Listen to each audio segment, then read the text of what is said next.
warahmatullahi wabarakatuh. Kami dari kelompok 9 akan mempresentasikan roleplay mengenai Compre Coaching, pemeriksaan sadari. Coaching merupakan proses untuk mencapai suatu prestasi kerja di mana ada seorang yang mendampingi, memberikan tantangan, menstimulasi, dan membimbing untuk terus berkembang sehingga seseorang bisa mencapai suatu prestasi yang diharapkan. Seseorang yang melakukan coaching disebut coach, dan orang yang di-coaching disebut coachee. Anggotakan 3 orang. Darajati berperan sebagai clinic instruction. Novi Krisdayanti berperan sebagai mahasiswi yang sedang pembelajaran klinik, dan Aulia Rahmawati sebagai narator. Sebelumnya, kami akan memperkenalkan diri. Saya Aulia Rahmawati sebagai narator. Next. Perkenalkan, nama saya Darajati Septia Jayanti, berperan sebagai pembimbing klinik. Assalamualaikum warahmatullahi wabarakatuh. Saya Novi Krisdayanti sebagai mahasiswa. Darajati merupakan bidan desa di Kecamatan Parigi yang bertugas untuk membimbing mahasiswa yang sedang praktik di klinik PMB. Bidan Dara selalu memfasilitasi mahasiswi belajar mengenai berbagai asuhan kebidanan di tempat beliau praktik, dengan membimbing dan melatih mahasiswa setiap mereka praktik di PMB-nya. Saat ini, mahasiswa mempunyai target capaian pemeriksaan sadari. Bidan Dara berencana akan melakukan supervisi pada anak asuhnya, yakni Nopi. Baik adik, setelah tadi kita melakukan kegiatan pre-kompre, jadi sudah sedikit banyak ada gambaran mengenai kegiatan pembelajaran yang akan kita pelajari hari ini. Sekarang kita masuk ke inti pembelajarannya ya. Pada pembelajaran kali ini kita membahas tentang sadari. Ada pernah dengar apa itu sadari? Bu, sadari adalah pemeriksaan payudara sendiri. Biasanya dilakukan 7 hari setelah menstruasi. Gunanya untuk mengetahui apakah ada benjolan di payudara atau tidak. Ya, betul sekali. Sadari itu adalah pemeriksaan payudara sendiri ya. Bisa dilakukan oleh wanita dalam usia subur. Langsung saja, Ibu akan mempraktekkan pemeriksaan sadari itu bagaimana. Adik bisa mencatat poin-poin pentingnya. Nah, yang bisa kita persiapkan yaitu pertama mempersiapkan diri dan mempersiapkan pasien dengan kaca. Kemudian persiapkan pasien untuk membuka pakaiannya. Kan yang mau dilihat kan payudaranya kan. Nah, kemudian langkah pertama yang kita lakukan adalah mengangkat kedua tangan seperti ini.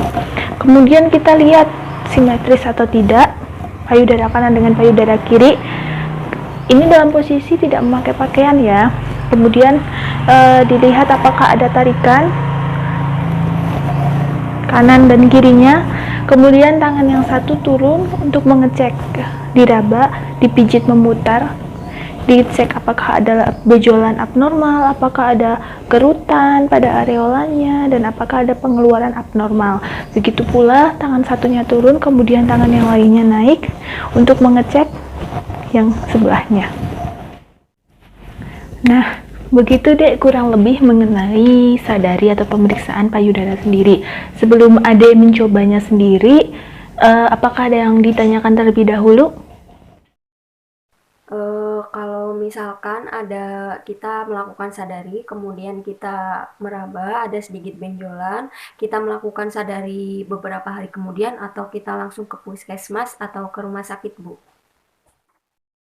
Pemeriksaan payudara sendiri ini boleh dilakukan pada remaja karena pemeriksaan ini dilakukan oleh wanita pada usia subur, seperti itu. Ada lagi? Oh, begitu ya, Bu. Ya, kalaupun dirasa tidak nyaman, walaupun benjolannya hanya sedikit, lebih baik saya sarankan untuk segera ke bidan ataupun puskesmas ataupun rumah sakit agar bisa melakukan pemeriksaan lebih lanjut. Seperti itu ya, Dea. Ya, baik sekarang karena Ibu sudah mempraktikkan dan Ade sudah mengerti, Ade sekarang bisa mempraktekannya secara mandiri sembari Ibu menilai dan mengevaluasi nanti. Jika ada hal-hal yang kurang nanti akan Ibu beritahu. Silahkan. Baik, Bu. Kemudian kita melakukan pemeriksaan payudara sendiri dengan mengangkat kedua tangan ke atas, kemudian kita melihat di cermin apakah ada kerutan atau tarikan atau tidak. Kemudian tangan yang satu turun dengan meraba payudara sebelah kiri, diraba dari luar ke dalam, kemudian apakah ada benjolan atau tidak.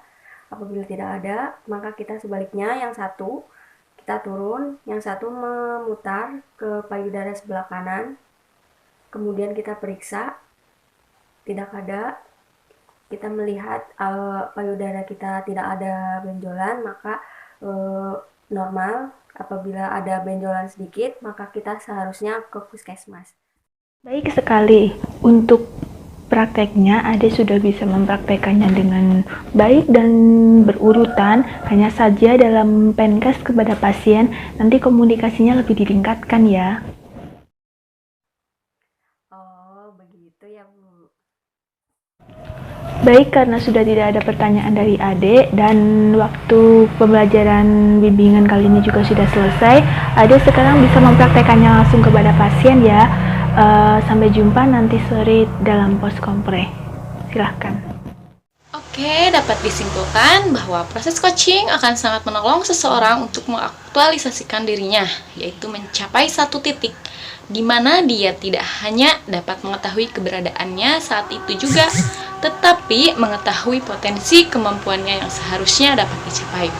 Orang yang melakukan coaching terikat dalam satu kerjasama yang baik dengan coachnya, sehingga melalui proses ini terjalin satu kedekatan dan saling pengertian yang lebih mendalam. Terima kasih. Demikian video dari kelompok kami. Maaf jika banyak kekurangan. Tetap jaga kesehatan, jaga jarak, hindari keramaian di rumah aja. Dadah.